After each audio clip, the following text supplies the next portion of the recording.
Hi, I'm TYBW. On the 18th of December, during Jump Festa 2022, a new teaser trailer for the Bleach final arc animation was revealed. And today, taking advantage of the fact that I've studied animation, I'm gonna analyze the whole trailer frame by frame, going to animation and the director's art direction. In order to do this, first I'm gonna share with you all the info available about the anime, who's the director, animation studio, etc. And I'm gonna briefly analyze the director's art direction in his latest work, Akudama Drive. This way, we can have a better idea of how the Bleach anime would look like when the anime airs on October 2022. Also, this video will contain a spoiler section at the end, so if you haven't read the manga, you will only see some out of context and textless panels from the final arc. With that said, let's dive into the video.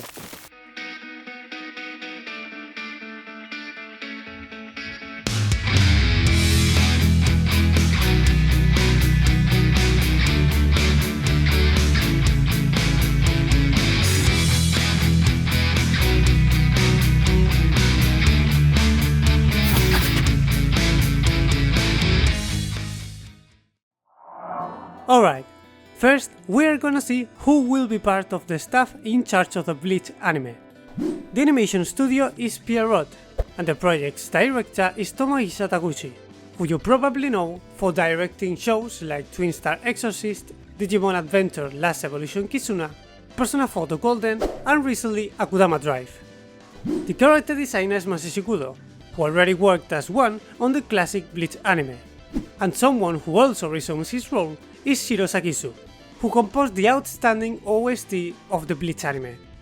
And in addition, TYBW will be supervising the whole project. So, before we start analyzing, we're gonna see some messages shared by the staff members in social media. The director Tomohisa Taguchi tells us he feels honored to take part in such a huge and great project. He comments how he was a fan of Kubo's work since the manga started its realization, and also comments he and the team are working hard every day to bring back those emotions they felt while reading the story to animation. On the other hand, the character designer and sporadically key animator of the Bleach anime, Masashi Kudo, comments he was asked during 10 years from fans all over the world if the Bleach anime will be getting a sequel, and after answering with an "I don't know" every time, he's happy to answer this time saying it will have a sequel. Shiro Sakisu, the music composer for the Bleach anime, comments he doesn't find it difficult to compose music for Bleach. It's as if all the sounds were coming from the Soul Society directly into his mind, and the only thing he does is pay attention and listen to them. This way, the songs come to Sakisu's mind and they tell Sakisu how they should be written. Also, he wants to remember and experience those wonderful feelings while composing for Bleach again. And finally, TYBW shared a message to all the fans. In it, he comments he's happy to see the final arc animated, also says he liked the music remix and the teaser visuals, and comments that as an author he has been involved with this project since the beginning, and despite getting into all kinds of problems generated alongside the production of a project like this, as a viewer he hopes it turns out as a good product. As we can see, the staff members really care for the project and want to execute it the best possible way, and thanks to Kubo's supervision and the director's passion for the series, I'm sure everyone will do a great job. However, in order to delve into the director's strengths, let's briefly analyze the director's artistic choices in his latest show made alongside Pierrot, Akudama Drive. What caught my attention first are those complex hard shadings applied to the characters, alongside a wide variety of colors reflections, thus generating those distinctive shadows and lights of the director. And whenever he can, he puts artificial light sources to emphasize those hard shades and multicolor reflections. He also likes to compose a duality of colors between reflections or shines to visually convey a character's narrative alongside the main story of the shot. This artistic resource, due to the realistic approach of the visual aesthetic from the Bleach anime, hasn't been applied in the show, but of course, color is used to convey and emphasize emotions while helping to tell a story in the Bleach anime as well. In the end, it doesn't matter how you use color, it's still another visual resource you can use. The only time I remember seeing something similar was in a scene from the Turn Back the Pendulum arc, where there's a similar intention of telling and conveying something through light and shadows, but without using those crazy and expressive colors.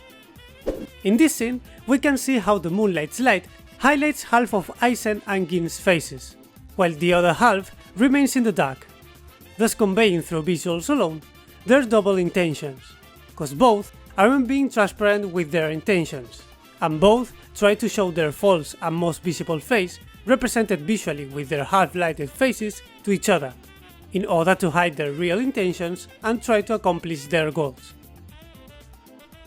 Going back to the director, the mix of those harsh shades alongside those colored reflections or shines work especially well with the characters who have very prominent face features, giving them too much expressiveness, thus accentuating their acting on shots near to them.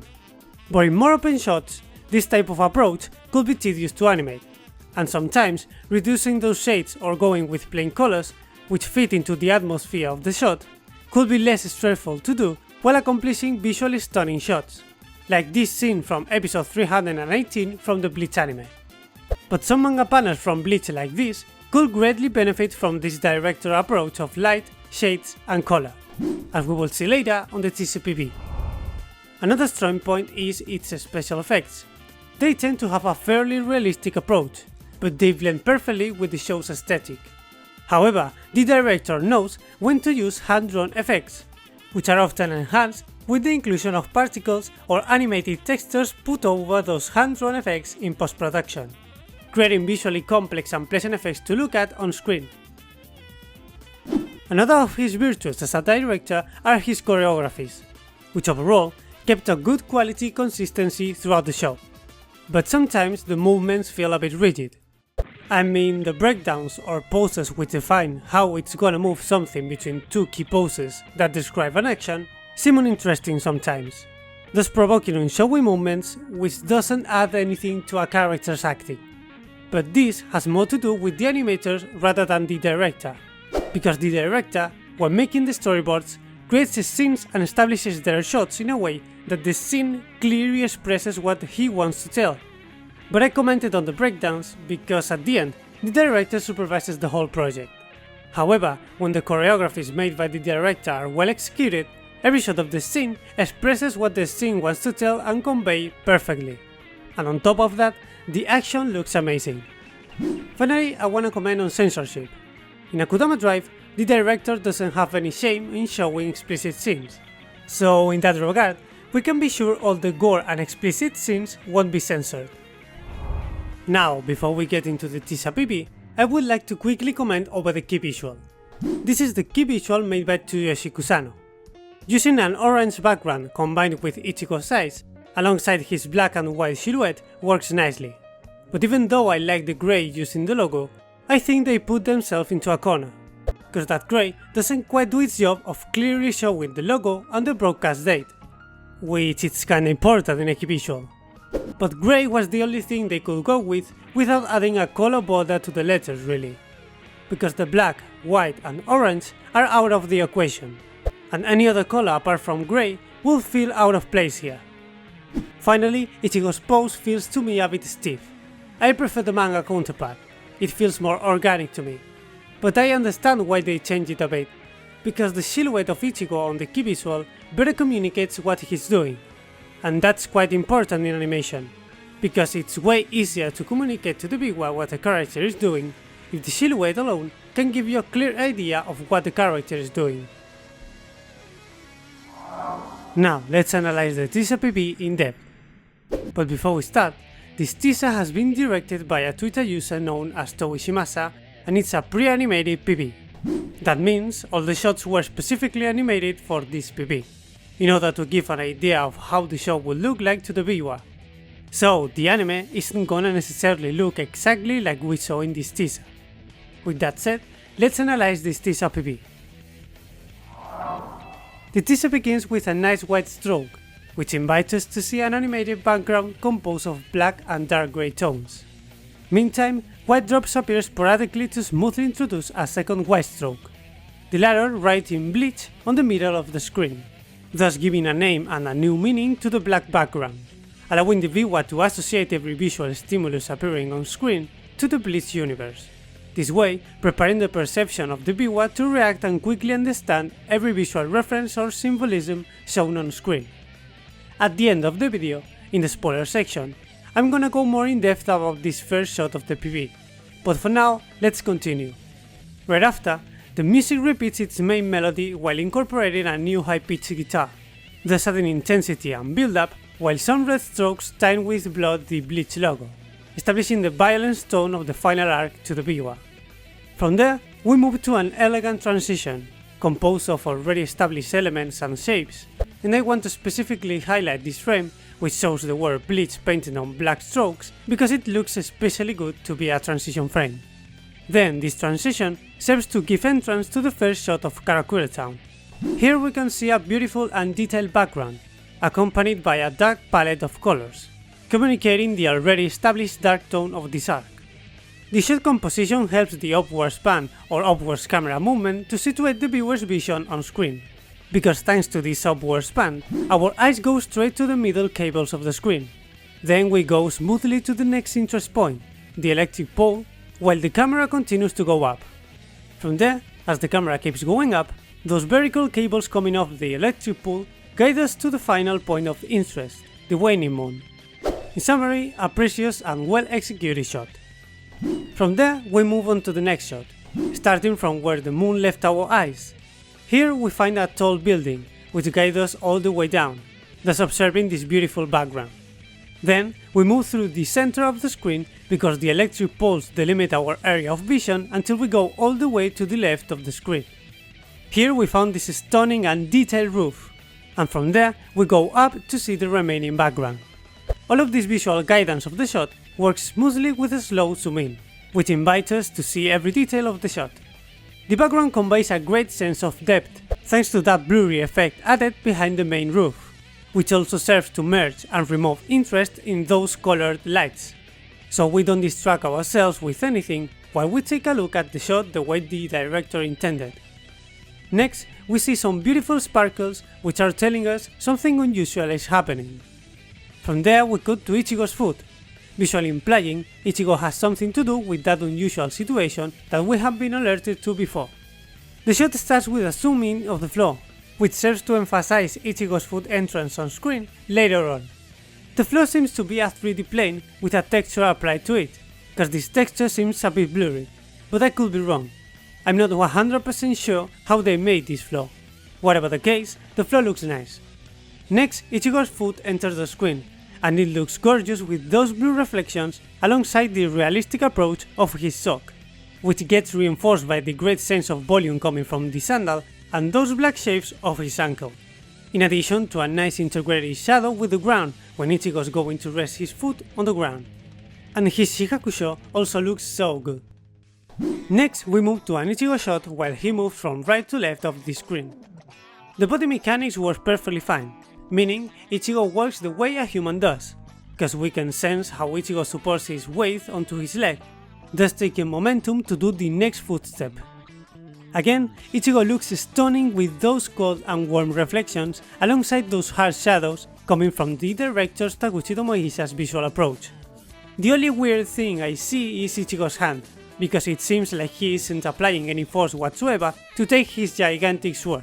But taking into account that Zanpakuto is an extension of a Shinigami's soul, it makes sense why he wouldn't have to apply any force to wield his sword. Next, we see an animated orange glow throughout the Zanpakuto's edge, reminiscent of the orange sparks and orange buildings lights seen before, which conveys the sense that Ichigo Zanpakuto is ready to perfectly slice everything which enters in contact with it. Then we move to a shot where we get our first look on how the hollows will look in the show.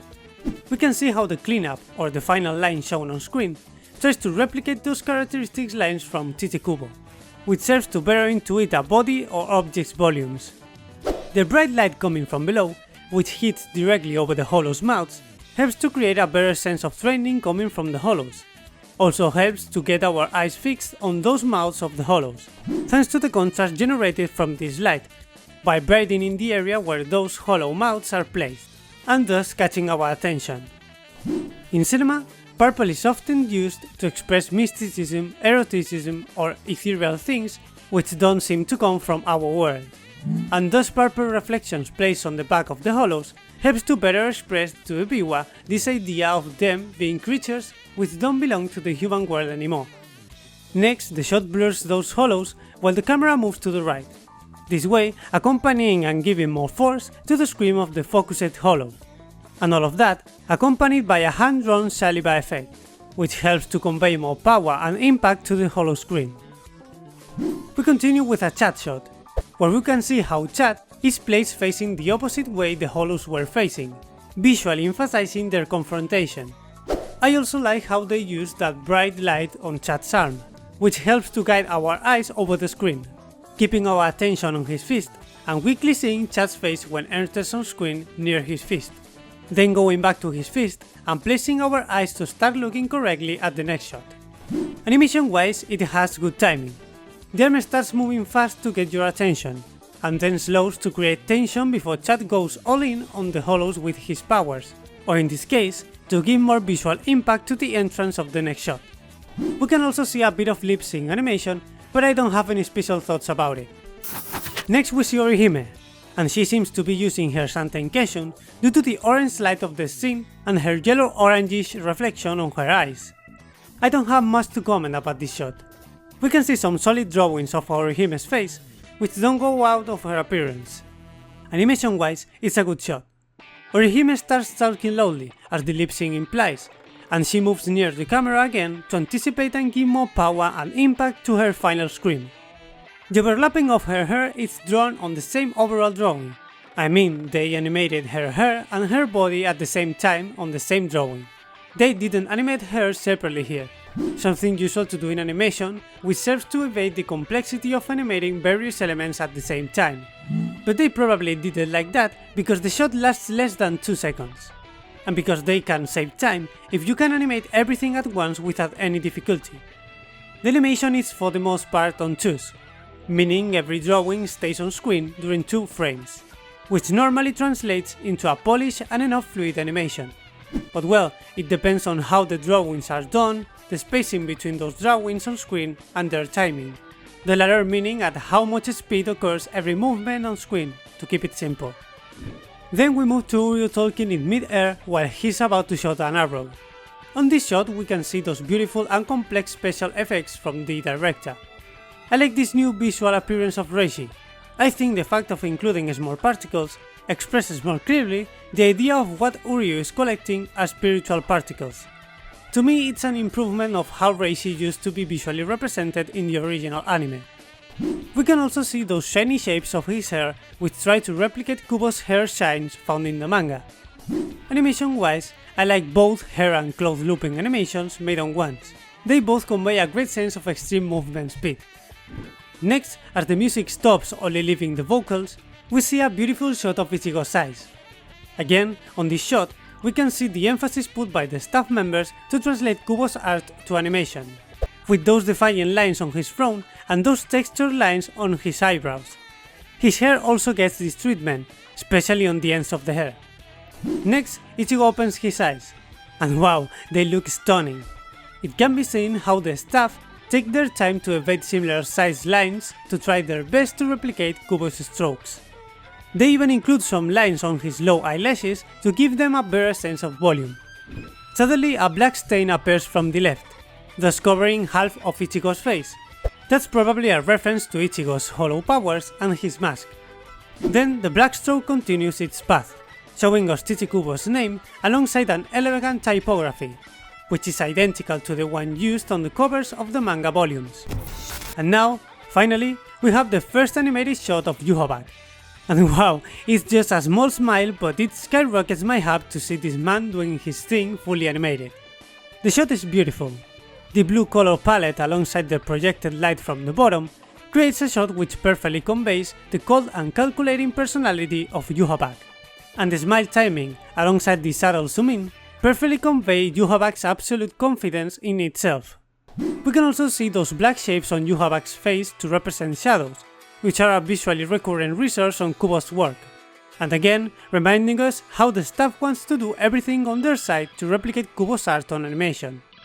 A curious detail is Yhwach's mustache length, which seems like it would be longer than its first appearance in the manga, right from the start of the anime, so it's going to be interesting to see if his mustache grows as the episode comes by. From there they show us the Bleach logo, which is quickly superseded by blood spurts while the words final arc are revealed on screen. I like the fact that those words formed out of blood appear just after Yhwach's smile, visually implying how Yhwach is going to go all in on the Shinigami. Next we move on to a gorgeous shot of Rukia as she's about to use Sode no Shirayuki. Rukia is completely animated on twos and a bit of ones at the end of the shot. Those ones, on this shot, serve to convey a movement speed increase, but they could be used to convey different things, like extreme movement speed, as we saw earlier on Uryu's shot. But here, those ones allow her clothes and hair to move fast, conveying the idea of a faster wind flow coming over the shot. Something that caught my attention was how the hair and the ears coming from her turban are animated. We can see how those two elements don't weirdly interact with each other, nor do any of them artificially overlap one another as well. I also like those sword glows animated on ones. They occur 2 times. The first one occurs while Rukia is drawing her sword, thus catching up our attention over her sword. And the second one occurs when Rukia wields her sword with 2 hands. More specifically, when she reaches the most extreme pose of her gesture of putting her sword steady, thus animating a glow going from the guard to the tip of the sword, as if Rukia generated this glow when she steadies her sword, adding a major impact and force to this gesture. Apart from that, we can see a new visual proposal here, which is gonna be recurring throughout the upcoming shots, using a completely red sky, thus creating those red reflections over the characters. I don't think it's necessary to explain why they made this decision. I mean, the arc is called the 1000-year Blood War after all.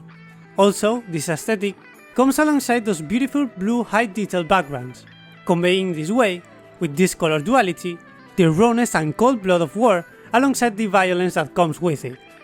And on this specific shot, this comes accompanied with some animating particles. I'm not sure if those represent the icy atmosphere or they have something to do with Rukia, but either way, they help to better blend all the previously mentioned elements. There's only one thing that doesn't convince me: the highly detailed complex backgrounds placed near the camera. To me, they seem too complex to blend well with the characters. I mean, the characters don't feel like they will share space with those backgrounds due to them being way less complex than those backgrounds. But there's nothing to worry about, because those far backgrounds of the camera are well blended, and the plain red sky helps to balance out complex elements with way less complex ones. Next, we see an upwards camera pan, showing us Renji alongside his new look. Personally, it's my favorite in comparison with the other designs seen in the story. And again, we can see this color duality conveying a war setting. And this time, we can even see how the 4 ends of Renji's clothes try to stay close to Kubo's strokes. We can also see how they use 3 color tones to give more volume and depth when representing shades. This type of shading works very well on characters with prominent facial features, as we will see later.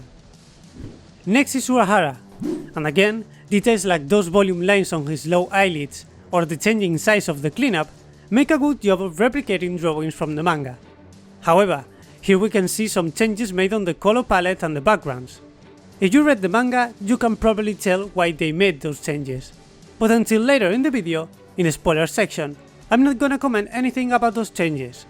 Just gonna say, I like this change of palette to an overall lilac, because it perfectly conveys the sense of those backgrounds being covered by a matter which surpasses the character's understanding. Because in cinema, lilac or purple are often used to convey ethereal things, as I explained before. And also, this color perfectly matches Urahara's opponent here.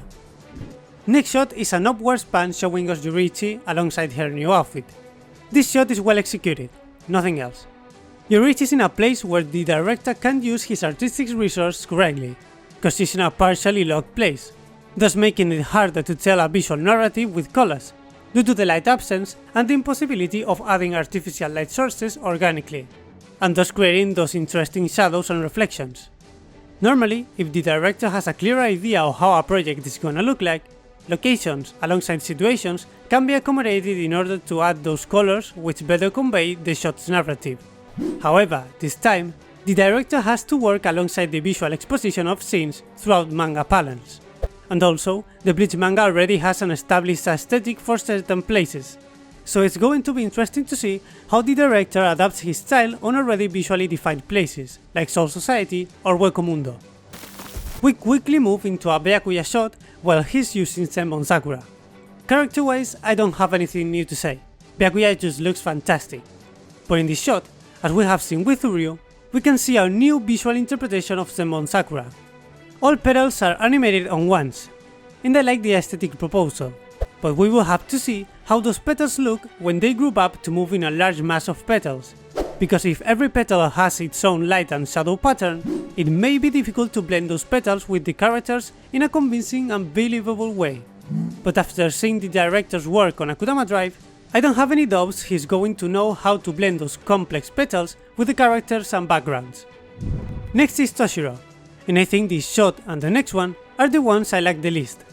I think this shot was animated due to Toshiro's popularity, especially in Japan, and they probably wanted to animate every Toshiro shot. However, at my own criteria, they ran out of time and rushed this shot. I said that because even though Toshiro is animated on twos, his clothes and hair movement aren't interesting and appealing enough. In the clothes case, I think it's because both sleeves perform an identical sinusoidal motion.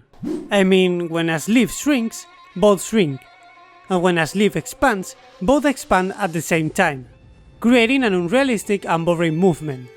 We just have to compare it to Rukia's animation seen before to see more clearly what I'm trying to say. If we pay attention, Rukia's clothes move in a similar sinusoidal pattern. However, even though the sleeve follows this pattern, when the sleeve moves to the right, the cape moves slightly differently mere instants later after the sleeve moves to the right. This creates a variety of movement, and thus more interest than two things moving the same way and time, as we can see on Toshiro's shot. And the hair problem resides on it moving in a same constant sinusoidal pattern, as the same 5 drawings repeat indefinitely, meaning it performs the same motion indefinitely and there isn't enough speed and shape variation. And tissues like hair, if you record someone as the air hits them, you will notice how hair moves in a sinusoidal way, but it's constantly changing its motion speed and shape. And well, both the zoom out and the speed lines help to fix your attention on Toshiro's face and less on his lips, so at least the shot knows its weaknesses and tries to disguise them. But all of that isn't a problem at all, because at the start and at the end of the teaser trailer, they show us they know how to do things right. I mean, don't forget they are all professionals of the animation industry. But despite those things I commented on, Toshiro looks beautifully drawn. I even think he looks way better than his manga counterpart. Next is Shinji, and he looks good as well. My only concern is I think he doesn't quite blend with the background. I think the fact that Shinji's cleanup has those large size lines on the edge of the character, it's what conveys to me this sense of Shinji not being blended at all with the background. Despite this, Shinji looks fine. We continue with an upwards camera pan, showing Osoifon using her shunko. The shot looks good, the character doesn't receive any type of censorship, and those hand-drawn wind effects animated on once look amazing and pleasant to watch. I don't know if I prefer the green shunko seen in Brave Souls or her yellow shunko seen in the manga, but this lilac one fits perfectly with that red background. Next we see another upward span, as we see Kensei using his Bankai, and for the first time we can see those textured shadows from Kubot directly applied to animation. And well, I don't dislike them. I mean, I prefer the shadow approach seen with Renji, because it's less tedious to animate and allows you to incorporate a wide variety of interesting colors. Despite that, Kensei looks nice. He's completely identical to his manga counterpart. Next shot is another upward span. This time it's a still of Rose, and here, as seen with Kensei, we can see they added those textured shades but to a lesser extent. The rest of the shade is done with colored hard shadows. I don't have too much to add about this shot. It's a well placed manga panel and serves its purpose of hyping up the big one, and thanks to its camera pan, it smoothly transitions to the next shot. Next shot follows with a zoom out of Sajin, and he looks perfectly blended with the background, unlike Shinji, because the cleanup edge line is less thicker than Shinji's.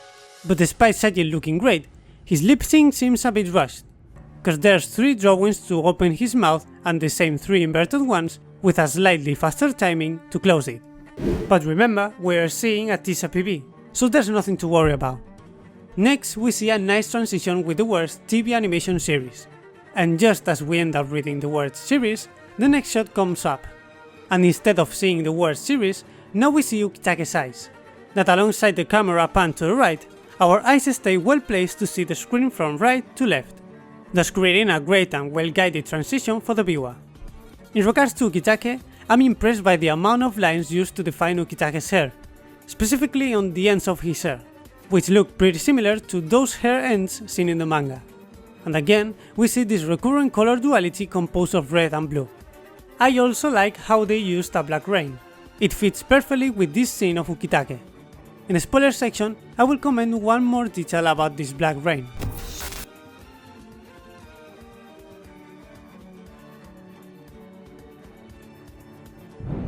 Next we have Unohana. I'm not gonna comment too much about this shot due to potential spoilers, so I'm only gonna comment on two things. This fade from black to lilac as a background, and this change of color on Unohana's eyes greatly reinforces the sense that everything can turn dark and violent at any time.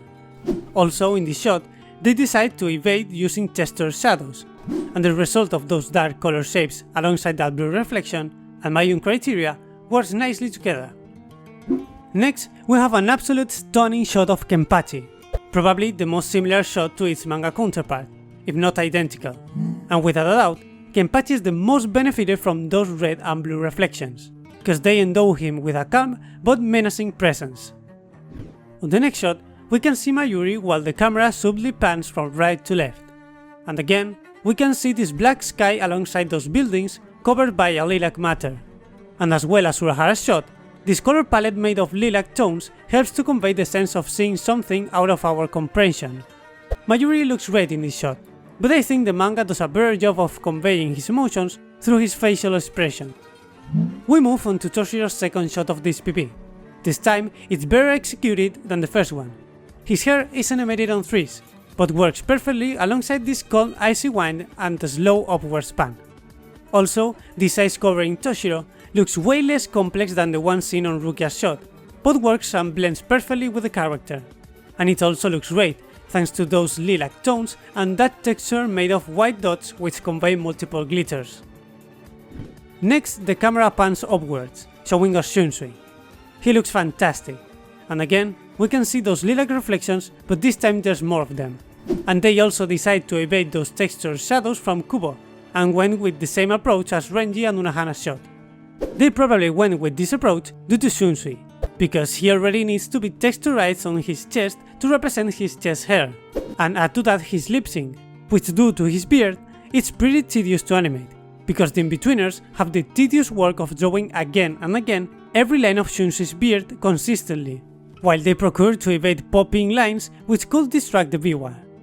We can also see a slow motion animation made on threes, which alongside the upside down shot gives Shunsui an air of superiority and dominance. Now we have my second favorite shot of the PP. Look at Yamamoto. Just looking at him gives me so much respect I can't say anything bad about him. And who would be? I mean, if I said before Kenpachi's shot is the most similar to its manga counterpart, Yamamoto is the one who benefits the most out of the use of color and animation. We can see how those hard shadows alongside Kubo's black shadow shapes look stunning together. And those orange reddish reflections also add more ferocity to Yamamoto's expression. And all of that alongside those complex and blurred ash particles and this beautifully hand-drawn fire animation make a perfectly executed shot which imposes a lot of respect. I also like how the visuals perfectly convey Yamamoto's emotions here, obscuring the left side of his face, implying he doesn't have any clear reasoning on his mind right now, and the only emotions he expresses are anger and rage which spring with force from his gaze. And they are also conveyed thanks to the addition of this violent fire strategically placed behind Yamamoto's head, as if those emotions were bursting out of his head in a fire shape. In summary, it's a shot with a lot of power, presence and impact, alongside a clear and direct visual narrative. Animation wise, you can see how they went all in on this shot. The diverse and unpredictable movement of particles alongside this fire conveying power and violence due to its super hectic movement give a sense of chaos to the shot. Yamamoto's eyebrows, animated on twos, accompanies the hectic fire as if it was part of it. conveying the idea of Yamamoto being one entity with his fire, and they share the same emotions of exterminating everything who enters in contact with it. They even take their time to animate some hair ends of his eyebrows to enhance the idea of Yamamoto being one with his fire. The attention to detail on this shot, it's amazing.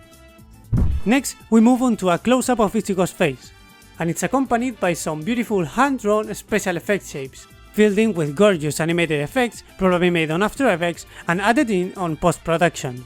And to enhance even more those effects, they come with some particle effects alongside an air torrent going from the bottom to the top of the screen. The latter allows Ichigo's hair to organically move upwards while we see some unpredictable but logical frames of his hair. And this allows us the viewer to see the amazing shaded face of Ichigo, which looks super consistent on every frame. I also like his pointy and stylized eyes, which fit perfectly with this inverted triangle shape formed from the chin to the jaw. And as a result, we have an interesting design with good rhythm. Next, a zoom out lets us see the rest of Ichigo's body. His hair still feels organic and his face also still looks consistent. Another detail I like is how they added motion blur to the chain of Ichigo's Zanpakuto, which serves to downplay the chain when it passes over Ichigo, allowing us to stay fixed on Ichigo and don't get distracted by the chain. Ichigo is animated on threes during all the shot, and I like how they resolved this drawing of Ichigo's sword with a smear, to introduce again the Getsuga effect, this one being animated on ones to better define its arc of movement to our eyes due to the Getsuga moving too fast. And again, I love this hand-drawn Getsuga on ones with those beautiful animated effects added on post-production. They look gorgeous. In regards to the purple Getsuga, without entering on spoilers, what I think is happening is Ichigo in his Bankai state is using his Getsuga, which in his Shikai looks blue, fusioned with his hollow powers, the latter being visually represented as red and black. And when we combine blue with red and black, the remaining color is a darkened purple, as we can see in the trailer. There's a bit more logic behind this, but due to spoilers I'm gonna stop talking about it. Just wanna tell us this purple Getsuga already existed and can be found on an official illustration made by Masashi Kudo in a cover of the official Bleach soundtrack CD. So it makes sense why they made it purple on the PV, but in the original anime they just decided to use red and black. Next we see a transition with the words "Revert your roots" after a red stroke. Then we move to a Yuhabak shot. Just gonna say, those words appearing as we transition from Ichigo to Yuhabak aren't a coincidence, just gonna leave it there. Next we see Yuhabak sit on his throne while someone's arm has been cut off. In this shot, we can see for the first time how blood is gonna look like in the anime. I like how they made it, with those hand-drawn animated shapes alongside some drops added in, the latter giving more spectacularity to blood and the shot. Blood seems pretty stylized, something that would perfectly represent Kubo's stylized blood. I also like how they compose this shot, leaving the character fall to the left while his blood follows him until it fades off in the middle of the screen, where Yuhabak is placed, thus visually implying Yuhabak is who ripped off this arm. Then we automatically go to a close-up of Yuhabak's face, and as well as Yamamoto, those blue reflections alongside those harsh shadows look amazing with his prominent facial features. But apart from that, I don't have anything new to add here. And now, finally, we arrive at the best shot of the trailer for me. The shot starts with a progressive slow zoom into Ichigo while we see him animated on threes, with very well executed and spaced drawings. And they especially convey an organic and natural feel to his hair. And even with his Shigakusho design complexity, the drawings maintain an incredible consistency between them. And again, all of this gets along with those particle effects alongside this beautiful Getsuga effect. Next, we can see a phenomenal entry of the Getsuga Tensho, first adapting the shape of a sword while emanating an enough powerful light that darkens the whole shot, thus allowing Ichigo to be the major point of contrast alongside his sword, and therefore the most interesting points of the shot, thus creating a beautiful and visually pleasing shot. Then we see how the Getsuga aura expands, in a similar fashion to the first reaction occurring on a combustion, and then it shrinks again to create tension and momentum before the Getsuga explodes, giving more power and intensity to the explosion. Then again, the Getsuga compresses, but this time it doesn't stop shaking while it moves on once constantly, thus conveying the idea of Ichigo suppressing or controlling the Getsuga, even though the Getsuga wants to go out of Ichigo's sword and cut everything on its way. Next, we see some super consistent drawings of Ichigo's face alongside his organic and fluid hair motion, followed by a slightly distorted drawing of Ichigo's face while he comes near the camera. We can also see some nice mirrors placed on his biceps, triceps, and his right shoulder. Those help to give more power to Ichigo's action of lowering his arms.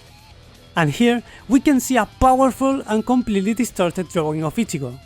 It only appears during 2 frames instead of 3 as the rest of Ichigo's animation so far. That serves to add more impact, power and speed to Ichigo's action of launching his Getsuga Tensho. Those pronounced features on Ichigo's face give him more expressivity and also serve to give more aggressiveness to his acting. Then the camera zooms out a bit, showing us 2 more frames where we can see those pointy and stylized eyes which give more rhythm to his inverted triangle face shape. Right after that, the Getsuga Tensho gets fired to the camera, and just when the music is going to explode again, this Getsuga serves as a transition, taking advantage of the Getsuga's shape to outline some brushstrokes with the same direction, therefore creating a visually impactful yet organic transition, thus showing us the new Bleach logo. And suddenly the logo is cut in half, and as if it were the blood coming from this cut, the name of the final arc appears on screen. It's a shame that those words don't spill like blood drops on the English PP. It's a small detail, but looks so good on the Japanese one. Finally, we can see the broadcast date followed by the staff members and the voice actors. And also, the TYBW ends with a well-placed guitar riff which puts the icing on the cake. Alright, after this long analysis, before we go into the spoiler section, I'm gonna quickly give you my general impressions. The staff has passion for the project, and when a project transcends work and transforms into a passion project, anime like the first season of One Punch Man are born. So I don't have any doubts they will do a fantastic job. And with this TYBW, we have seen they have solid ideas and interesting aesthetic proposals from the start. And if we put this together alongside new pieces and already composed ones from Shiro Sagisu, we're gonna receive a sublime anime adaptation. And probably, seeing the good reception of the Bleach anime return, we could be getting an anime adaptation of Can't Fear Your Own World, We Do Not Always Love You and the new Hell arc. Alright, with that said, let's jump into spoiler territory. If you didn't read the manga, go to the minutes showing on screen to go all the way to the end of the video. Well, first I'm gonna comment on the reference made to Ichibei and his Sanpakuto Ichimonji. Let's briefly remember that everything Ichimonji bathes in black loses its name and thus its power. And when the Bankai Shirafude Ichimonji bathes something in white, it gives a new name and thus power. So the PP starts with a small white stroke, and from there we see a background made out of animated black strokes. Therefore, after the white stroke, a black background appears, the latter fulfilling its role as a background, visually implying the white stroke gives the name background to the screen, and now it's a background made of everly moving black strokes. Then again, a white stroke appears on screen. This time, it gives the name Bleach to the background. And that's why, just as the screen is given the name Bleach, the new remix of number 1 starts to sound. And from now on, until the PP ends, everything showing on screen will be visual content of Bleach. As you see, using Ichibei's Sanpakuto Ichimonji as a visual resource to start the PP shows us the care and dedication put on this teaser from the staff members of the anime. And as a fan of the series, the fact that they used this visual resource has blown my mind. So imagine how much the staff members love the series to even come up with this elegant and special way of starting a TYBW. In regards to Kitake's Black Rain, I think apart from conveying a more tragic tone to this goodbye scene between Shunsui and Ukitake, it could also be a reference to Ukitake's Mimihagi. Finally, I'm gonna comment on a drastic change made in regards to its manga counterpart. On the PV, we can see how all the scenes occurring after Yhwach killed and absorbed the Soul King while reforming the royal palace as his whim, they all contain a black sky alongside some buildings covered by a lilac matter. However, once Yhwach restructures the royal palace, this black sky is not present in the manga, and there's no trace of this lilac matter either.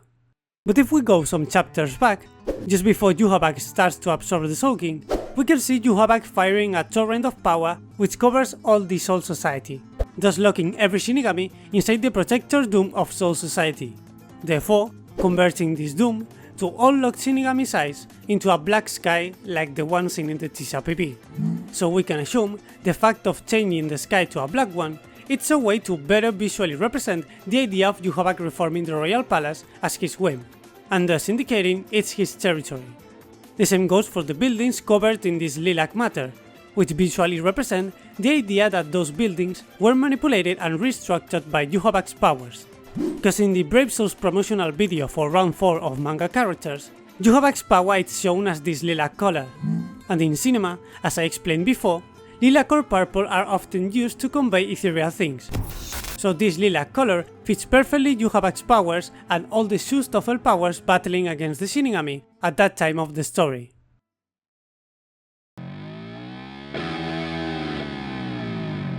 Well, here ends this Bleach TYBW analysis. It's a different kind of video in regards to my other videos, but if you find it interesting and you would like to see some videos like this when the anime comes back, analyzing animation and the artistic choices made on every episode, let me know in the comment section. Also, if you would like to see this type of video analyzing some well animated and directed moments of the original Bleach anime, also let me know in the comments. Finally, thank you for watching. Give a thumbs up and subscribe if you like this content, and don't forget to press the bell to receive a notification every time I upload new content. I remind you to go over my Twitter or Instagram if you wanna be informed about the latest updates about my videos, and I will see you soon. Bye!